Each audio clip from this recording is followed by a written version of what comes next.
Cette année, l'OGC Nice fête ses 120 ans.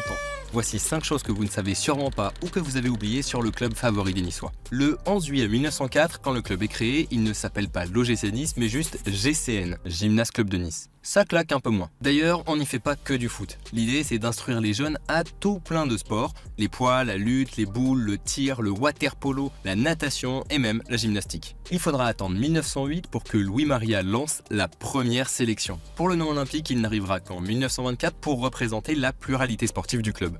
À l'origine, le maillot était bleu et noir. Ce n'est que 15 ans après sa création que le gym arbore les couleurs rouge et noir, après avoir absorbé un autre club de l'époque qui était en difficulté financière, le Gallia Football Athletic Club. Vous avez sûrement tous connu le Stade du Ray.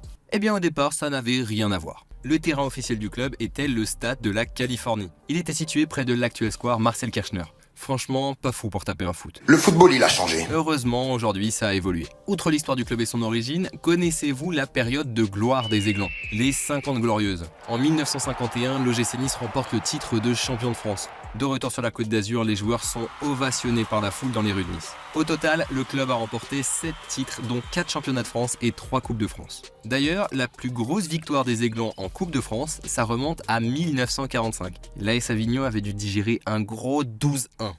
Dernière info que vous avez sûrement oublié mais qui montre malgré tout le succès et la renommée du club, combien de joueurs de l'OGC Nice ont été sélectionnés en équipe de France? 31. Et franchement, c'est pas rien. Le premier de cette longue liste, c'est Roger Mindonnet en 1949. L'équipe de France a même déjà joué avec 6 Niçois dans le 11 de départ contre l'Allemagne en 1973.